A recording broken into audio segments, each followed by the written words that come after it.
gracias. Y para acompañar a Santiago desde tierras lejanas, desde Colombia, ni más ni menos, viene un escritor también de casa, un escritor que también publica en Alfaguara. Ojalá por ahí puedan ustedes toparse afortunadamente con Colombian Psycho, su última novela, para que la puedan leer. Y por acá andará Santiago también. Santiago Gamboa, que va a conversar el día de hoy con Guillermo Arriaga en torno a Extrañas. Comentarles, aviso parroquial que a todos nos interesa, comentarles que terminando la firma del libro va a ser en el módulo de firmas del área internacional. Para allá nos vamos todos directamente, así que en el módulo de firmas va a ser al terminar la presentación. Sin más, Santiago, te dejo el micrófono. Muchas gracias.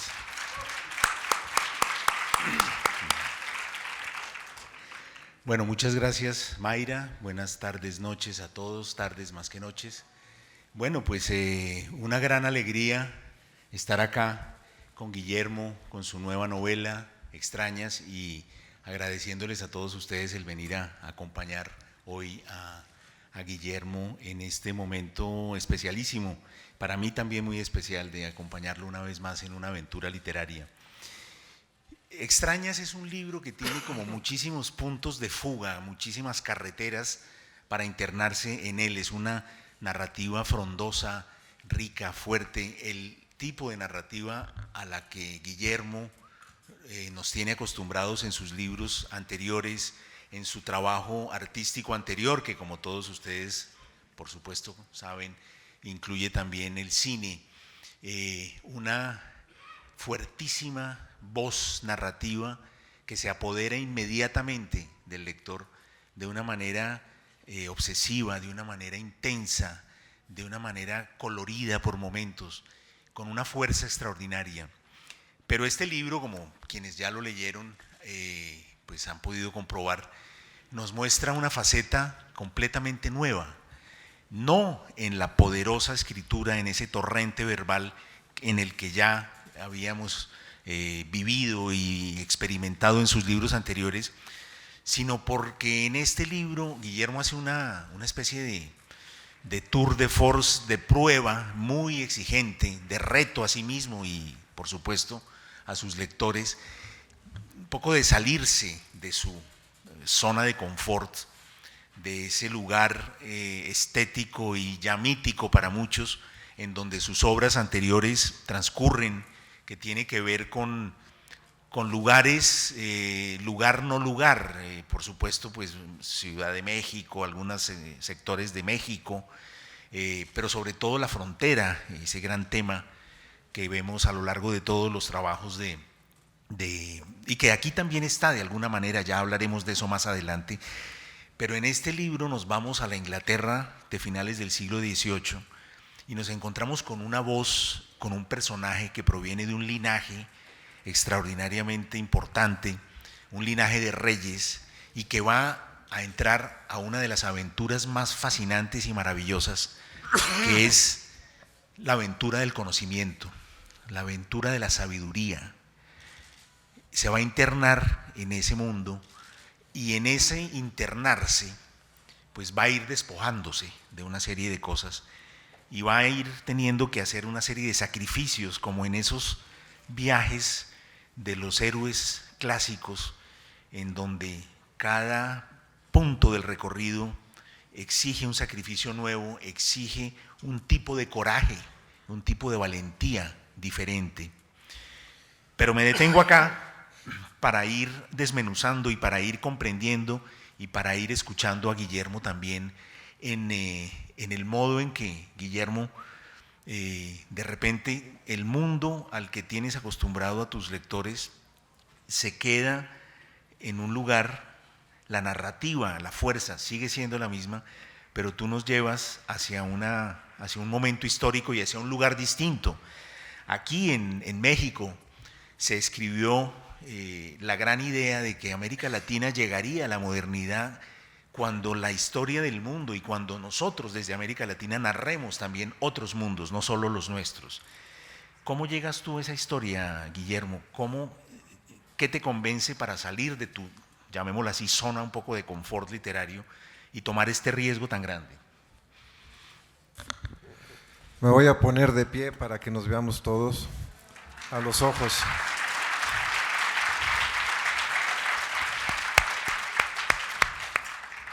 Primero quiero agradecer a mi casa editorial, a Penguin Random House y a Alfaguara, Roberto y Mayra, no sé dónde está Mayra, pero no, muchas gracias, editora, te agradezco mucho. Hola, así está mejor.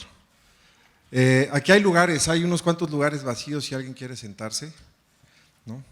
Quiero agradecer a la Feria del Libro, quiero agradecerle por supuesto al maestro Gamboa que me hace este honor, pero sobre todo les quiero agradecer a ustedes porque siempre hay temor de que seamos más los que estamos sentados arriba que los que están sentados abajo. Y no creí que se fuera a llenar, la verdad. Siempre hago apuestas con Mayra de no se va a llenar.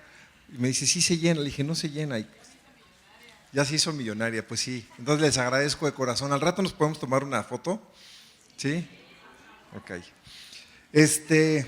Santiago, de verdad es un honor tenerte aquí conmigo.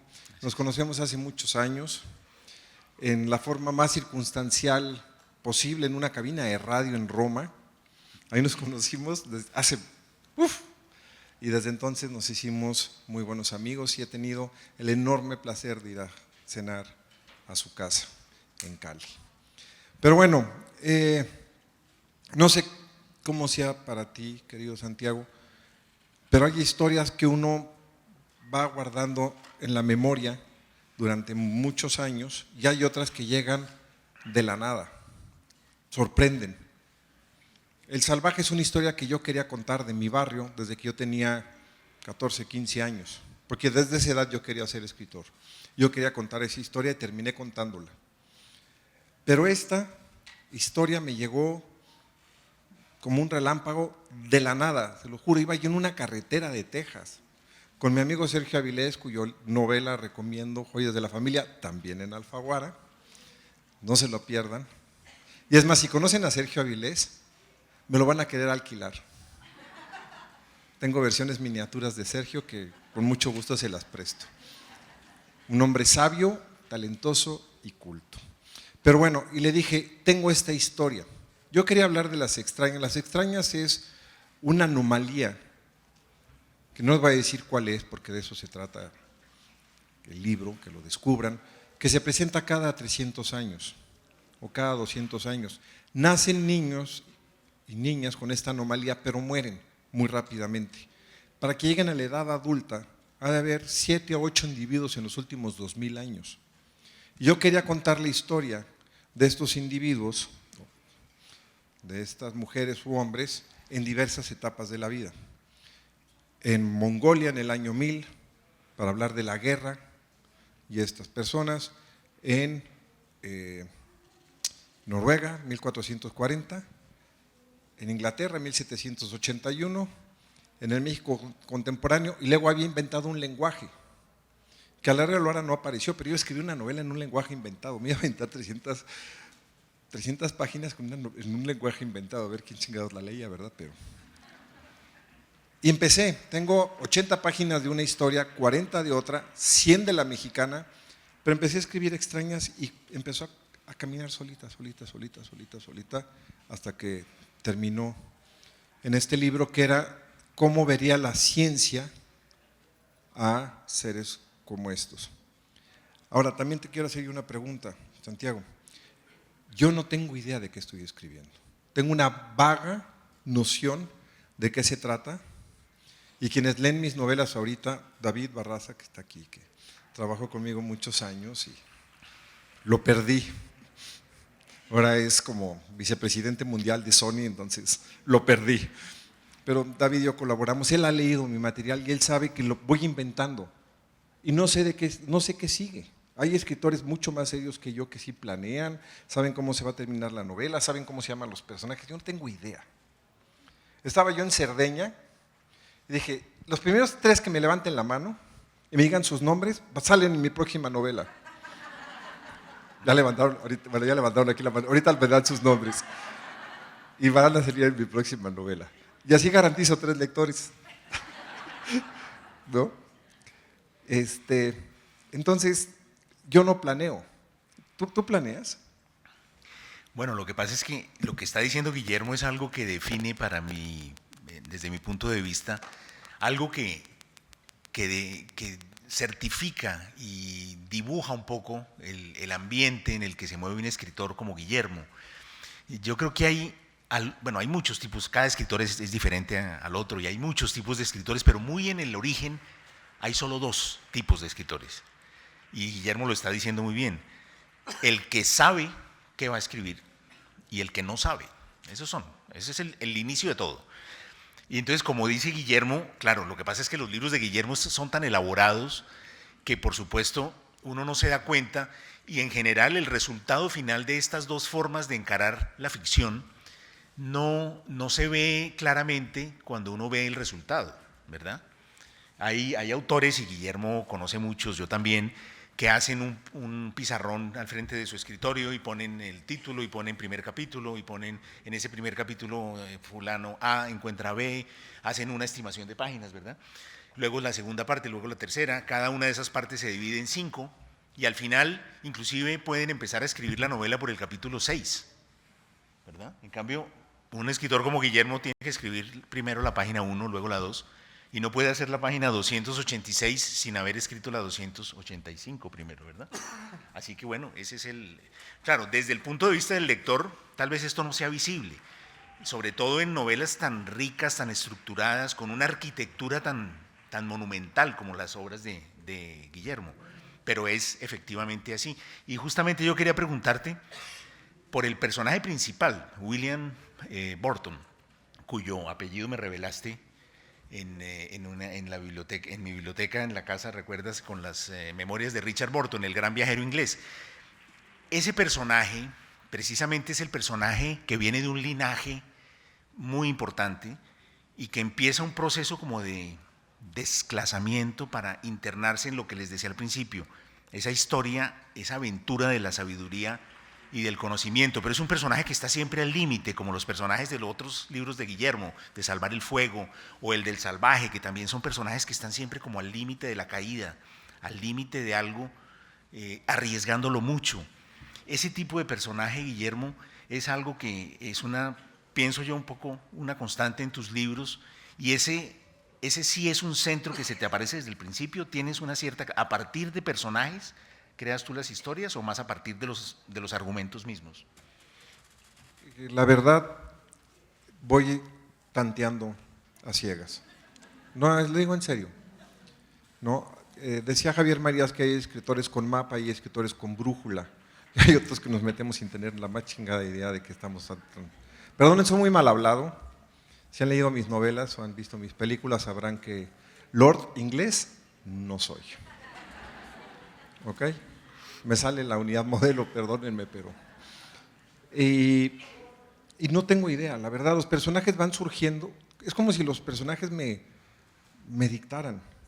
William Faulkner, que es quizás mi faro, como es el de muchos otros autores, decía, yo no entiendo por qué escribo estas novelas, yo soy un campesino del sur de los Estados Unidos, ¿por qué escribo estas novelas? ¿Quién me las dicta? Yo a veces siento que yo me siento en mi escritorio, llega la historia y los personajes, pasan a través de mí, me dejan 14 kilos encima y se van. Y a veces leo las novelas y te lo juro, Santiago, digo, ¿cuándo escribí esto? No me acuerdo, por más que las corrijo y demás, ya luego no me acuerdo. Y es lo bonito de escribir como lector, no sé qué va a pasar. De pronto digo, puta, la mató. La mató y volteo así como la mató. Y me sorprendo de que eso suceda. Me sorprenden mis personajes, me sorprende que creen una forma de construir que está completamente ajena a mí. Y eso a mí me parece muy divertido. Y lo que me pasa en el día a día entra en la novela. Desde ahorita se los digo, en mi próxima novela hay un huracán. Después de Otis, pues tuve que haber un huracán. Entonces en mi novela hay un huracán. Y después de ver toda la destrucción, me pareció que sería interesante ver un huracán en una novela. Entonces, y eso sucede, entonces no te puedo decir que es el argumento o es el personaje, es lo que me ocurre en el día a día. Alguna vez puse en Twitter, alguien que me interpretó mal, dije, está lloviendo, a ver cómo influye en la novela. porque empezó a llover en la novela. Y en Twitter alguien puso, no seas mamón, que te afecta la lluvia. Le dije, no, güey, así no es la cosa. Pero yo no escribí, me afecta la lluvia. Dije, a ver cómo influye, porque si mi perro tiene dermatitis, mi perro tuvo dermatitis, un personaje mío que se llamaba Marina en Salvar el Fuego tenía dermatitis. Entonces, las cosas que me ocurren en el día a día entran en la novela y David es testigo. Por cierto, David es personaje de mi novela El Salvaje. Ahí sale, con su nombre. Y allá atrás está Diego Pernía, hasta allá atrás, si lo voltean a ver, el del sombrero.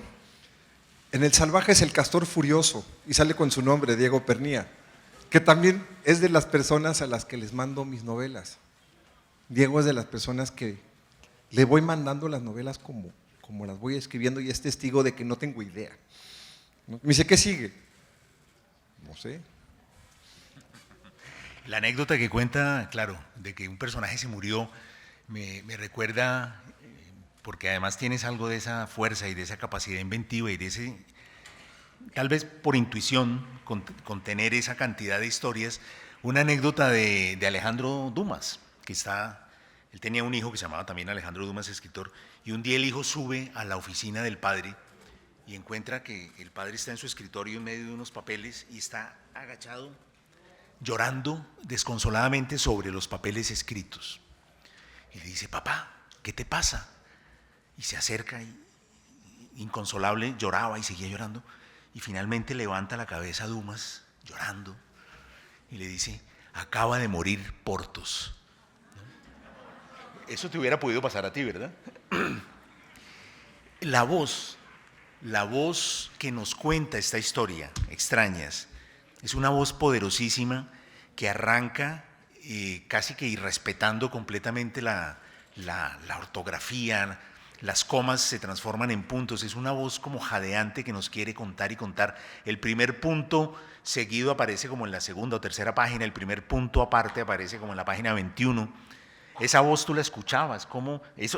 Porque eso sí no lo había yo leído en otras, esa forma de narrativa con una voz tan directa y tan fuerte, no la conocí en tu obra, esa se manifestó también del modo en que la ibas oyendo. Yo lo que siento es que soy un esclavo de la historia. Y cuando me refiero a que soy un esclavo de la historia es que tengo que poner todo al servicio de la historia que quiero contar. El lenguaje, la puntuación, incluso soy un obseso, no sé si tú lo seas, de la caja. Sí, claro. En El Salvaje me tardé 6 meses en dejar los espacios. Puse unos espacios y los medí y todo, perfecto. Lo mandé a la editorial y el tipógrafo dijo, se van a gastar muchas páginas y los pegó. Casi me muero. Casi me muero. No podía yo creer que todo mi trabajo dejar, porque los espacios en blanco también narran. También hay una especie de construcción con el espacio en blanco. Entonces, yo cuando me siento a escribir una novela, estoy un poco perdido. Y la novela me va determinando el lenguaje que tengo que usar, la estructura que tengo que usar y los personajes que van a aparecer. Y en estas herramientas del lenguaje yo quería que sonara una novela del siglo XVIII. Y en el siglo XVIII casi no había punto y seguido. El punto y seguido es un invento de finales del siglo XIX. En español, el que empezó a usarlo de forma más asidua fue Pío Baroja. Tum, tum, tum, tum, tum. Y en inglés, Hemingway. Por eso Hemingway es famoso por sus frases cortas, decían frases limpias, etcétera, etcétera. Pero si ustedes leen a Balzac, por ejemplo, darán cuenta que hay comas. Entonces, por eso usé las comas, para tratar de hacer sentir que estaba leyendo una novela del siglo XVIII. También esto lo he dicho en otras presentaciones, entrevistas, usé solo palabras de antes de 1790, sin tratar de que haya arcaísmos. Porque luego lo puse en Twitter y me dijo, ay no, güey, voy a tener a fuerza un diccionario. Y dije, no. Por cierto, ahí está el ganador del premio Alfaguara de este año, el señor Gustavo Rodríguez, que me honra que esté aquí.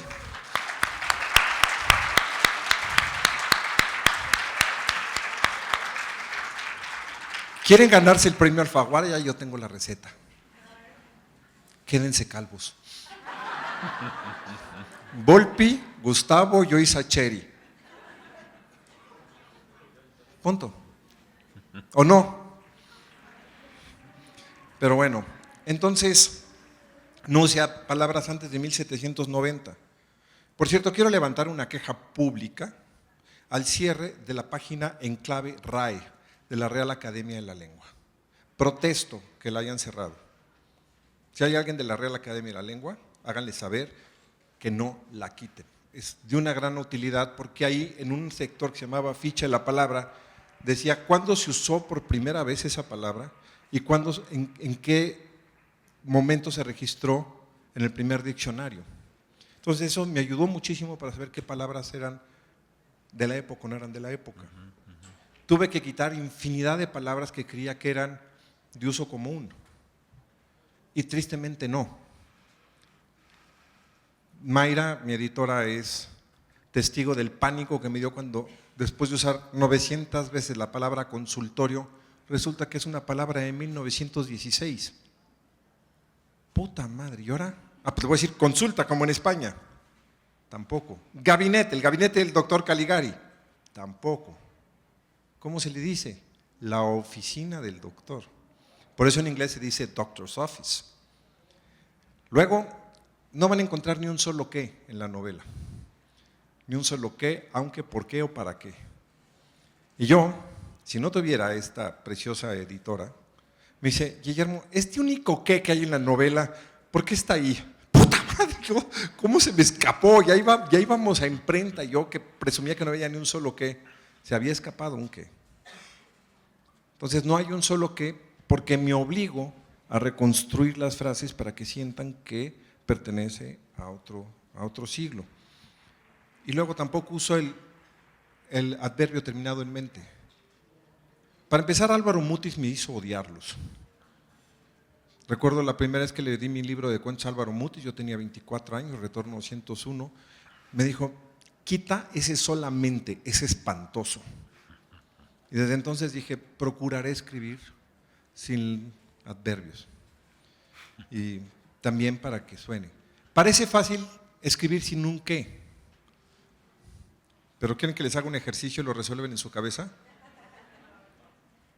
El hombre que vivía junto a mi casa y al que se le acusa de haber asesinado a esa mujer, aunque no hay ningún por qué, a ver, quítenlos. Y luego palabras que usé, que a la hora de la hora, ¿estás yendo a la villa o qué onda? ¿Qué estaba diciendo? Palabras que tuve que quitar, que yo creí que eran palabras comunes. Torso. ¿Pueden creer que la palabra torso no existía? Un juicio salomónico, puse juicio salomónico, pues Salomón, pues no. Hasta 1880 se empezó a usar salomónico. En cambio, palabras que yo creí que eran muy nuevas, fuerzas centrípetas, dije, no, esto viene de lo nuclear, ya existían. Optimista, apasionante, emocionante, bye. Todas esas palabras que usé que me parecía que eran importantes para contar la historia, no pude usarlas. Todo porque quería que quienes me leen, que por cierto quiero decirles, no sé si a tu caso, no saben el honor que me da que me lean. Que gasten su dinero y su tiempo en leerme, me honra. Y se los digo con toda la humildad, porque sin lectores, alguna vez le pregunté a Álvaro, ¿por qué escribes? Me dijo, para que me lean. Si no hay lectores, y me han dicho, ¿tú qué haces? Yo construyo la mitad del libro, los lectores construyen la otra mitad. Antes me angustiaba muchísimo cuando a la gente no le gustaban mis libros, pero es que me tardé 5 años en escribirlo y me chingué, mira cómo quedé, ¿no? Y una gran angustia. Pero termina uno por descubrir que escribe para los de su propia especie. Punto. No puedo hacer más. Les puedo decir que pongo mis entrañas completas en escribir un libro. Dedico horas y horas y horas a escribir. Horas, días enteros. No tengo vacaciones. Y ahorita después de la rueda de prensa, después de esta presentación, voy a llegar a escribir. Pero no puedo garantizar que les guste. Puedo garantizar que hice mi mejor esfuerzo. pero no que les guste. Y entonces uno descubre que escribe para los de su especie, su tribu. ¿Qué grande es mi tribu? ¿Qué chica es mi tribu? No lo sé. Bueno, pues aquí lo estamos sabiendo, de alguna manera.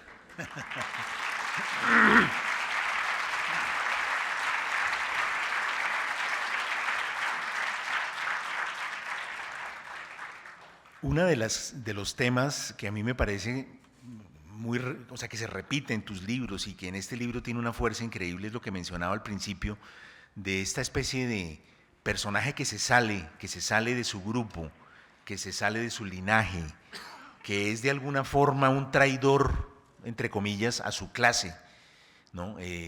También hay algo de eso en el personaje de Salvar el Fuego, que es un perseguido por cosas que ha hecho, y el personaje del salvaje también es una especie de solitario que está y no está, que se salió, son como outsiders, como personas que están afuera. De todas maneras, Guillermo, a mí me parece que en tu literatura, ¿no? Ya hablando, por supuesto, nos acabas de dar una gran lección pues, de cómo se construye técnicamente una obra y de cómo la elección de las palabras, etcétera, van determinando después un poco como la temperatura de cada página y el modo en que los ambientes se van creando, porque al fin y al cabo o sea, las novelas ocurren en la imaginación del lector, ¿no? Y uno, pues como tú bien dices, uno como escritor también es un lector de lo que está, es decir, está moviéndose en el mismo sector imaginario que de algún modo define a la literatura como un arte inmaterial, ¿no? Esto, Extrañas no está aquí, aquí está el código para llegar a Extrañas. Extrañas está en el imaginario de quien la escribió y de quienes la hemos leído. Ahí es donde está, por eso esto lo podemos quemar y no vamos a quemar la novela, quemamos una copia en papel en donde hay un código para entrar correctamente a ese mundo imaginario. Pero estos personajes desclasados, un poco traidores y solitarios, tienen que ver con algo. Háblanos un poco de esa figura que también he visto en los guiones que has escrito. Siempre hay este tipo de personaje. ¿Tienes una preferencia por ese tipo de héroes, un poco antihéroes, un poco trágicos, un poco solitarios, personas que arriesgan? ¿Te gusta el riesgo? ¿Eres una persona que se enfrenta solo a algo? Creo que acaba de decir algo hermosísimo este señor, que guardaré en mi memoria para siempre. Un libro es un código. O sea, creo que nada ha expresado mejor lo que es el acto de escribir y de leer como es un código. Y cada quien lo decodifica a su manera. Y la forma de decodificar un libro tiene que ver con tu experiencia de vida, tiene que ver con el momento, tiene que ver con tu roce con la cultura, tiene que ver con tantas cosas. Es una decodificación. Creo que acabas de decir algo memorable en esta feria del libro que ya empañó mi presentación. Se va a quedar eso en la memoria. Es un código. Y sí, los escritores lo que estamos escribiendo son códigos que solamente son desentrañados cuando llega a la mano del otro. Alguna vez, yo estudié la carrera de comunicación y como estudié la comunicación porque creía que era la última carrera renacentista de la historia. No sé a quién haya aquí estudiado comunicación, pero llevábamos economía, administración, historia, literatura, corte y confección, cocina 2. Yo era feliz. Si es materia la llevamos, era el lema de comunicación. Y estudié la especialidad en psicología, porque yo quería hacer cine y literatura. Y que no quiero estudiar ni literatura ni cine, porque quiero hacer literatura y cine, voy a estudiar psicología. Y mis prácticas eran en un psiquiátrico. Y no sé si alguien aquí esté familiarizado con los psiquiátricos, pero son muy interesantes. Y un tipo me escribía en el papel de estaño de los cigarros, escribía cosas en código. Me decía, necesito que le des esto a los aliados. Y aquí viene todo el plan para que yo pueda escapar. Y me los entregaba creyendo que yo se los iba a entregar a los aliados. Se los entregué, pero nunca entendieron. Pero, por ejemplo, me decía, el 1 equivale a la X equivale a la L, la L equivale a la M. Y era muy sofisticado el código que usaba este hombre para darle mensajes a los aliados. Creo que eso es lo que estamos haciendo nosotros. Darle a los lectores y a las lectoras, que son nuestras aliadas y nuestros aliados, los instrumentos para comunicarnos entre nosotros. El otro día escuché algo muy hermoso. Cuando alguien lee en voz alta, le está poniendo voz a un muerto. Porque cuántas veces no leemos al Quijote en voz alta o leemos a Shakespeare en voz alta, son muertos.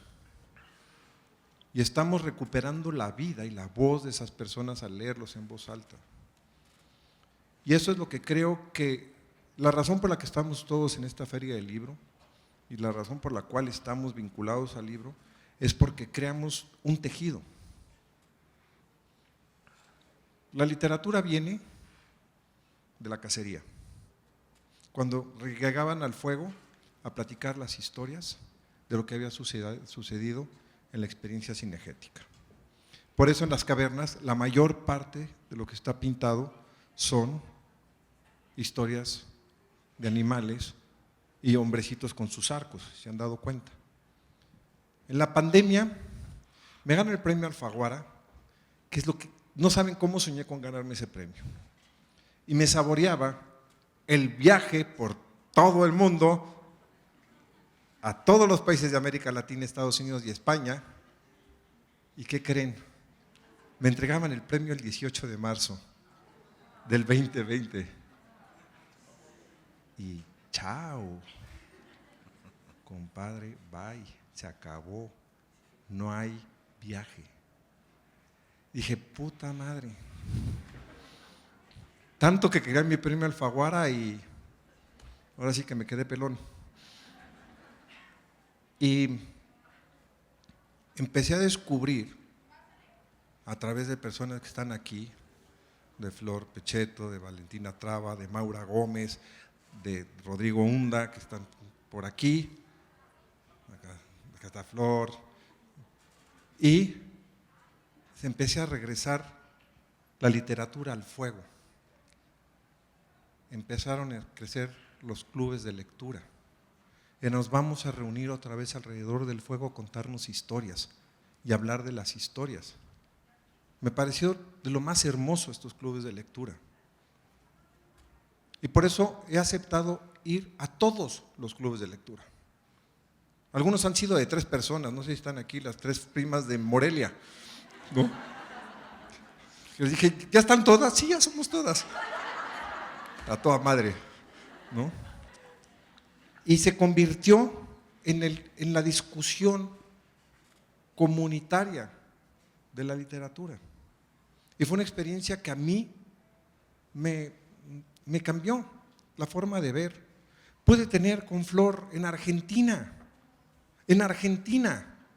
hablar con argentinos alrededor del fuego. ¿Cuándo iba yo a poder tener la experiencia directa de un lector o una lectora? Nunca. Entonces lo que parecía que iba a ser el año más aburrido de mi vida, se convirtió en uno de los más intensos de trabajo que he tenido jamás. Jamás. Y agradezco cada club de lectura que soy invitado, lo agradezco, porque antes no sabíamos qué pensaba la gente de nuestros libros. No teníamos ni idea. Ha habido diálogos, la mayor parte son cálidos, hay otros que son bien ríspidos. No, esta pinche novela vale madres, cabrón. Pues tú también, güey. No es cierto. Y eso es el sentido de la literatura. Por eso estamos todos aquí, estamos otra vez reuniéndonos alrededor del fuego, para comunicarnos. Y si algo tiene este espacio precioso, ya se va a acabar. ¿Qué dice aquí? Estimado moderador. Estimado moderador, esto se alarga 2 horas por petición popular.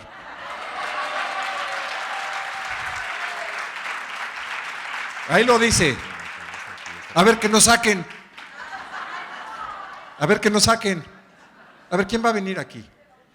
¿Quién sigue? Que nos saquen. Protesta. Pero bueno, este es el espacio. Este es el espacio, otra vez, de fuego. Por eso sirven las ferias del libro.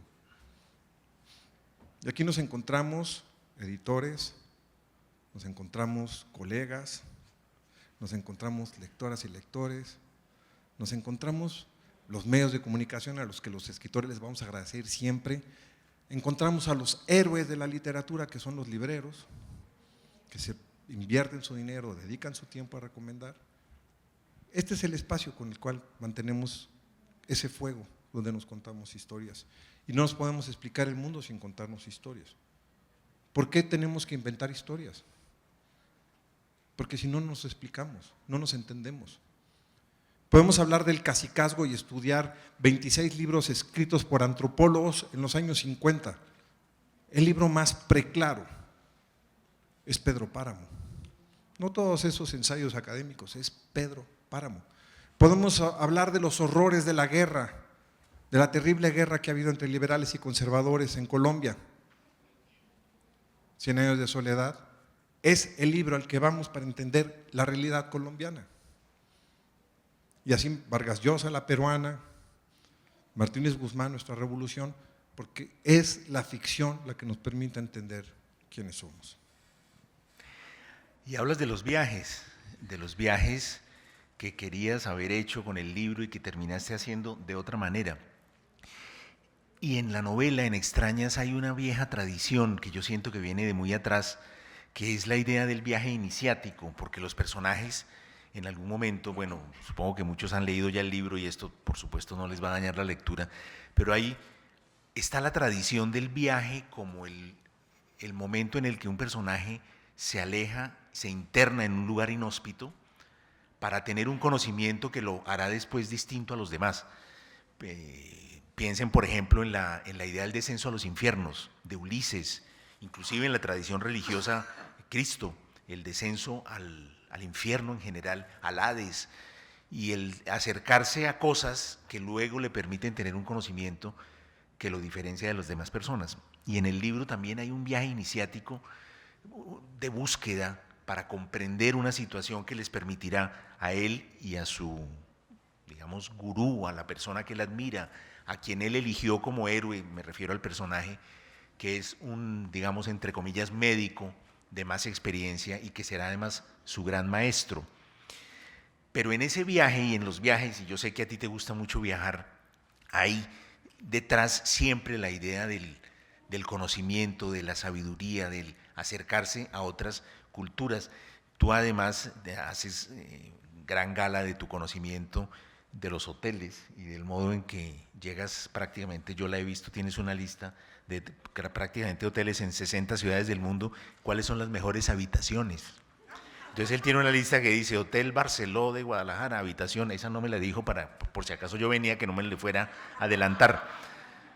Pero háblanos un poco de tu relación con el viaje, que es tan importante para ti. No, tengo que contar una anécdota porque hay gente que le parece sospechoso que me meta a su cuarto. No quiero meterme a su cuarto a nada más que ver si está más callado que el mío. Hay un escritor amigo nuestro que queremos mucho que se llama Manuel Vilas. Y Manuel Vilas y yo tenemos todo un catálogo con fotos de los cuartos de hoteles que más nos gustaron.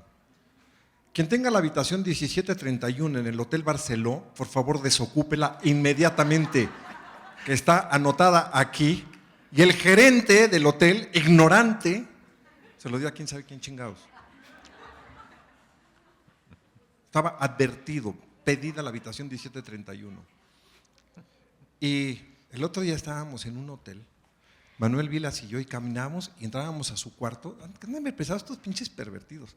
Estábamos 10 minutos hasta un quickie y salíamos y nos metíamos a mi cuarto. Volvíamos a salir y nos metíamos a su cuarto. Maura Gómez vio muy sospechoso alguna vez en Woodlands, ¿dónde está Maura? Ya está. Veo muy sospechoso que me metiera a su cuarto. Yo nada más quería ver si era más callado que el mío. No quería otra cosa más que ver eso. Pero sí, y tú lo sabes, los escritores viajamos mucho. el señor Gustavo y yo nos hemos visto, ya digo, ya carnal, deja de perseguirme.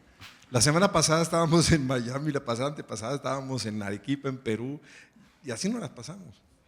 Pero el viaje sí, el otro día me preguntaban, ¿cómo se puede hacer la experiencia del viaje más interesante? Digo, no ir como turista, ir como viajero.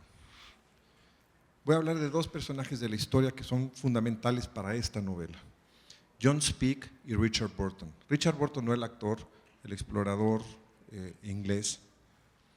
John Speke y Richard Burton se lanzaron a buscar las montañas de la luna, que es la forma en que se hablaba del origen del Nilo. John Speke solo hablaba inglés y se vestía, ya saben, con Sarakov, su traje, todo. Richard Burton se vestía con la ropa de la gente, hablaba 38 idiomas y 18 dialectos y se mezclaba con todos aquellos que iban a los lugares. Fue el primer europeo en entrar a la Meca, el primer europeo, el primer blanco en entrar a la ciudad sagrada de Harare. ¿Por qué? Porque hablaba el árabe perfectamente y hablaba el Corán, estudió el Corán. Hubo un momento en que los árabes lo respetaron, porque en una discusión se estaban preguntando si los ángeles estaban, de acuerdo en el Corán, en una jerarquía superior a los hombres. Y ya habían acordado que así era, cuando dice Richard Burton, están equivocados, porque Dios nos hizo a nosotros a su imagen y semejanza, por lo tanto estamos por encima de los ángeles. Y eso hizo que a Richard Burton se le respetara. Por eso se apellida Burton, mi personaje, William Burton. En mi fantasía es el abuelo de Richard Burton. Y se llama William por William Faulkner y William Shakespeare. Y creo que esa es la actitud que hay que tener. Ser como Richard Burton. ¿Cómo podemos comunicarnos con estas culturas? ¿Cómo podemos entender? Salvar el fuego vino, hay un personaje que se llama José Cuauhtémoc, vino de mi experiencia con los aborígenes australianos, de los cuales me honra, soy asesor. Cuando conocí a un aborigen australiano, las facciones de aborigen, pero rubio y de ojos azules, me pareció fascinante eso. Y entrar en esa comunidad y entender esa comunidad me ha permitido entender mucho de mí mismo, entender qué sucede con las culturas donde había una población nativa y llegaron los europeos. Y es curioso, pero la situación de los aborígenes australianos es la misma de los maoríes en Nueva Zelanda, de los que también soy asesor, de los nativos americanos en Estados Unidos, de los nativos en Brasil y de, obviamente, nuestros pueblos originarios. Es muy semejante y es curioso cómo a partir desde Australia pude ver mejor a mi país de lo que hubiera supuesto. En los años en los que yo estaba escribiendo Extrañas, me hicieron el honor del Festival de Cine del Cairo de darme el reconocimiento al personaje del año. Se llama Lifetime Achievement Award. Y no solo eso, me trataron como faraón. Me mandaron primera clase al Cairo, a mí y a mi familia, mi mujer y mis hijos. Nos pusieron es la única vez que estaba en una suite presidencial del Four Seasons del Cairo. Y decía, ay, no mames, necesito GPS para llegar de un cuarto a otro. Y me dieron un crucero por el Nilo. Y ese crucero por el Nilo me pareció fascinante. No, ya déjate de traer tus papelitos, hija. Ya no sé. Chale, carnal. Este es muy favorable, este que acaba de llegar. Sí, que dice 1 hora, ¿no? 5. 5 horas más. Bueno, entonces, como les digo, todo eso se va incorporando. No sé si conozcan Egipto, pero yo no tenía idea de lo que me iba a topar. No tenía idea. ¿Cómo construyeron esos templos, esas pirámides? ¿Cómo construyeron esa sabiduría? los libros, El infinito en un junco viene de los papiros hechos por los egipcios. Entonces, ese viaje terminó siendo parte de este viaje.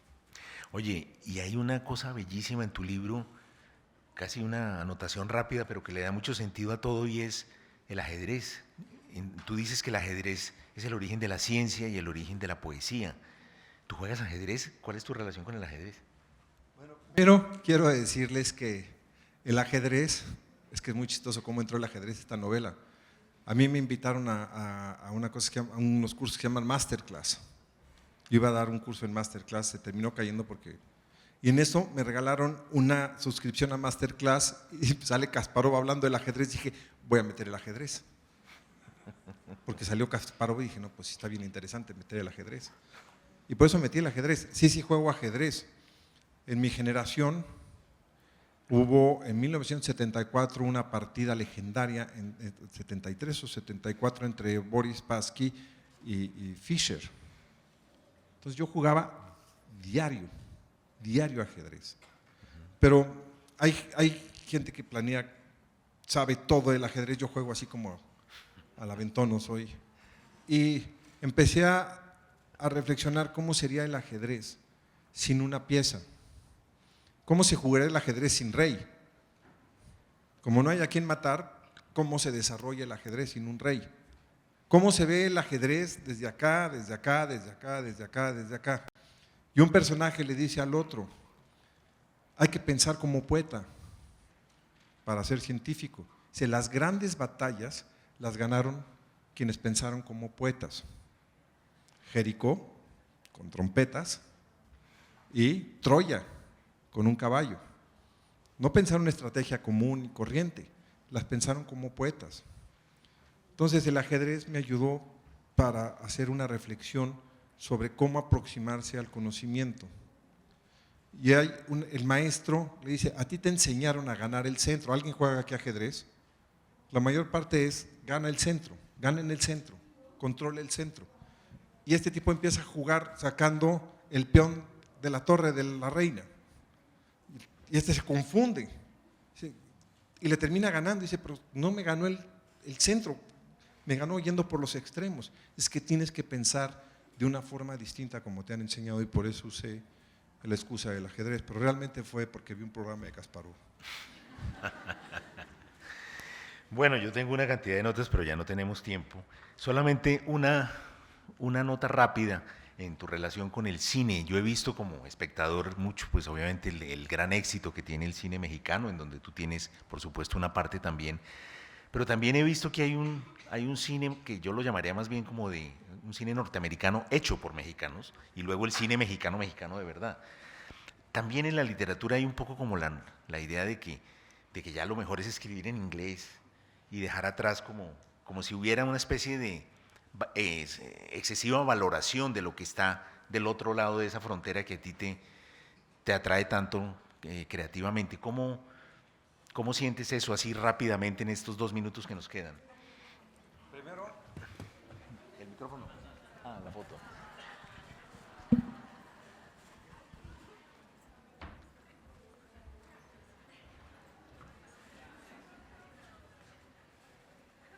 no, sí se ven un chingo de gente. Si se bajan y yo se las tomo. No, aquí. ¿Sí? Que me bajo y me la tomas. Sí, claro. Voy a poner aquí. Sergio, por favor. Es que tapas, cariño, si te sientes. Ajá, a eso es. Vamos, Sergio. Acompáñalo. Claro, los dos. A ver, venga, vamos.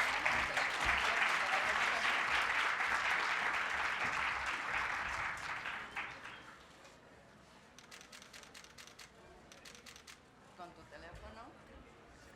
Espera, tu teléfono. Guillermo. Sergio.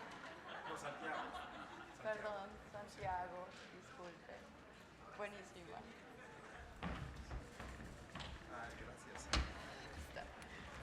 Bueno, pues creo voy que a responder esta creo que pregunta, se solo acabó. les quiero agradecer de todo corazón que hayan venido.